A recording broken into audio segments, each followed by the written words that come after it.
ඔව්. තෙරුවන් සරණයි. මෙහෙමයි මේ කාලය නරක නැහැ. සුබම කාලය තමයි මේ කාලය. වැරදි හැමතැන විසිරී පැතිරී ව්‍යාප්ත වෙලා තියෙන කාලයක කොයිතරම්නම් ගුණ වඩන්න පුළුවන්ද? මහා පාරමිතාවන් පුරන්න පුළුවන් හැකි කාලයක් තමයි මේ කාලය.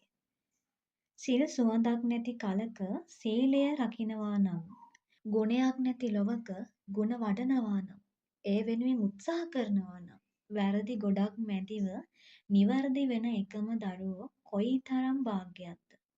සත්‍ය ශාසනයද තම වාසියට ලාභයට භාවිතා වෙනවා. ධර්ම ඥානය අධ්‍යාත්මිකත්වය මිල වෙනවා විකිනෙනවා. මෙහි කලක යහපත උදෙසා අයහපත නැති කරන්න දක්වන වීරියම මහා පාරමිතාවක්. බාධක හමුවේ මිය ගියත් කම් නෑ ඔහු මහා ප්‍රබලයි. දරුවෝ මේ කාලේ නෙවෙයි වැරදි මනුෂ්‍යයා. මෙහෙව් කාලයක් ඇති කලේ මනුෂ්‍යයා මිසක කාලය නොවේ. නමුදු මේ කාලය අසුබ නැහැ සුදුස්සාට පින්වන්තයින්ට සුබම කාලය තමයි මේ කාලය. එය යහපත උදෙසාම භාවිතා කරන්න මේ කාලයට ස්තුති කරන්න ස්තුතිවන්ත වන්න ඒ තරම් මේ කාලය යහපත උදෙසා මහා පාරමිතාවන් පුරන්න මහඟු පින්කම් කිරීමට පින්වන්තම කාලයක් වන නිසා. ඔව්. මෙහෙමයි දරුවෝ මේ විපත්ති ඇතිවීමට හේතුව මේ රට බෞද්ධ රටක් නිසාවෙන් නම් නොවේ. ආගම් ಜಾති ભેදයක් නෑ ධර්මතාවයට. කාටත් පොදුයි. නොයෙක් ආගම් අදහමින් නොයෙක් ජාතීන් තුළ ජීවත් වුණත් මේ සියලුම දෙනාට මේ ලෝක ධර්මතාවයට මුහුණ දෙන්න සිදු වෙනවා. මේ විපත්ති ඇතිවීමට හේතුව තුන් ලෝකයක් තුළ සමබරතාවය නැතිවීම. මේ වෙනකොට මේ යන ගොඩාක් පිරිස් පහළ භවයන් තමයි ලබන්නේ. ජීවත් වෙලා ඉන්න කාලය තුළ යහපත් අයුරින් ජීවත් නොවන නිසාවෙන් දුක්ඛිත භවයන් වලට පත් වෙනවා. ධර්ම ඥානය අවබෝධයේ දැනුමක් නැති පිනපව නොදන්නා පිරිස් තමයි ඇති වෙමින් පවතින්නේ.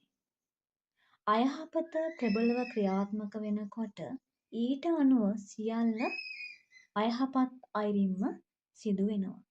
යහපත ප්‍රබලව ක්‍රියාත්මක වෙනකොට ඊට අනුව සියලු දේ යහපත් අයුරින් සිදු වෙනවා.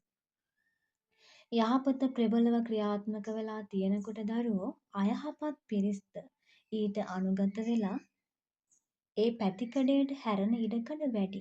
නමුත් මේ කාලයේදී තමා නොදැනුවත්වද අයහපතට හැරෙන පිරිස් වැඩි. දරුවෝ මේ වෙනකොට මේ විශ්වය තුළද නොයෙක් ගැටීම් ගස්ඨන ඇති වෙලා තියෙනවා. වැරදි පිරිස් හැම කලකම සිටිනවා මේ කාලය විතරක් නොවේ. නමුදු වැරදි පිරිස් මේ කාලයේදී වැඩිවීමක් තියෙනවා. කෙසේ වුවත් දරුවෝ මේ ලෝක සමබරතාවය ඇති කරන්න මනුෂ්‍ය ලෝකයට හැකියාව තියෙනවා. ඔබ තේරුම් ගන්න මේ මනුෂ්‍ය ලෝකේ ජීවත් වන පිරිස් තමයි අනික් ලෝක දෙකට බෙදිලා ඊට අනුව ආත්මයන් ලබන්නේ. ඒ නිසා එය වෙනස් කරන්න තම තමන්ටම පුළුවන්. දරුවෝ උඩින් බැලුවත් බිමින් බැලුවත් හතරවට බැලුවත් මේ ධර්මතාවය විසිරී පැතිරී පවතිනවා. ඒ නිසාවෙන් කවමදාකවත් කිසිම දෙයක් සැඟවලා නම් කරන්න නොහැකි. මේ නිර්මාණය, මැවීම, පාලනය ස්වභාධර්මයේම සතුයි. අන් කිසිවකු නොවේ. එය පාලනය කරන්න කිසිම කෙනෙකුට අයිතියක් නැහැ. දරුවෝ මේ වෙනකොට මේ රට ලෝක තාක්ෂණයේ දියුණුව තුළ ඕගොල්ලන් සන්තෝෂයකට පත් වෙනවා ඇති. නමුත් දරුවනේ ධර්ම ඥානය ලබන්න මේ කිසිම දෙයක් බාධාවක් වෙන්නේ නැහැ. නමුත් දරුවනේ ජීවන අරගලයේ ඒ තරඟයේ ඒ දෙවිල්ල තුළ සියලු මනුෂ්‍යයා ක්‍රියාත්මක වෙනකොට ධර්ම ඥානය ලබන්න පිරිස අඩුයි. ලෞකිකත්වයේ දියුණුවට සීමාවක් නැහැ. දුවනවා ඇරෙන්න වෙන කිසි දෙයක් කළ නොහැකි. නැවතීමක් නම් නැහැ. ඒ නිසාවෙන් මේ සියලුම දෙනා ලෝක දියුණුව බලාපොරොත්තු වුණත් එය අවශ්‍යම නැති දෙයක්. දරුවෝ සරල අල්පේච්ඡ ජීවිත තුළ වටිනාකම වැඩි. දුක දැනෙන තැන ධර්මතාවයට සමීප වෙනවා. ඒ නිසා අද මේ කාලයේදී මේ ස්වභාවික විපත්ති ඇති වුණ නිසාම ගොඩාක් දෙනා ධර්මතාවයට සමීප වෙලා තියෙනවා. නමුත් ඒ දුක අමතක වෙලා අතහැරන තැන නැවතත් වැරැද්දේ අයහපතේ ප්‍රබලත්වය වැඩි වෙනවා. මේ වෙනකොටත් නොයෙක් හැකියා දක්ෂතා තියෙන බුද්ධිමත් පිරිස් සිටිනවා. නමුත් කවමදාකවත් ධර්ම ඥානය ලබන්න අවදි කරන්න පුළුවන් පිරිස් අඩුයි. ධර්ම ඥානය ලබන්න තරම් විවේකයක් අද මේ ජීවත් වන පිරිස් වලට නැහැ. දරුවෝ වටහා ගන්න මේ සියල්ලන්ගේම දියණුව සෝබා ධර්මයේ කොටස්වල ශක්තියින් තුලිමුයි දියණු වෙලා පවතින්නේ. මේ වෙනකොට තාක්ෂණයේ දියණුව නිසා ඕනෑම දෙයක් ඉතා ඉක්මනින් Tamanට දැනුවත් වීමට පුළුවන්. නමුත් තාක්ෂණය වුණත් නැති කර දාන්න තරම් ශක්තියක් ධර්මතාවයට තියෙනවා. මේ ලෝක දියණුව නැති කරන්න තරම් ශක්තියක් ධර්මතාවයට තියෙනවා. ඕගොල්ලන් දරුවෝ හිතනවා නම් සෝබා ධර්මයට ගරු කරනවා කියන්නේ මේ ශාක පරිසරයේ වටපිටාව විනාශ නොකර සිටීම කියලා. ඒ නොවේ. සෝබා ධර්මයට ගරු කරනවා කියන්නේ ධර්මානුකූලව හැසිරීමයි. ඊට මේ කරුණත් අයත් වෙනවා. දරුවනේ උතුමන්ලාට ගරු කරනවා. බුදුන් වහන්සේ සම්බුදුවරු රහතන් වහන්සේලා සෝබා ධර්මයට ගරු කළා. සෝබා ධර්මය සම්බුදු රහතුන් වහන්සේලාට ගරු කළා. මේ වෙන දේවල් එක්ක දරුවෝ ඔබටත් හිතෙන්න පුළුවන් ධර්මතාවයේ සත්‍යීතාවයේ යටපත් වෙලා තියෙන බව. නමුත් කවමදාකවත් එහෙම නෑ.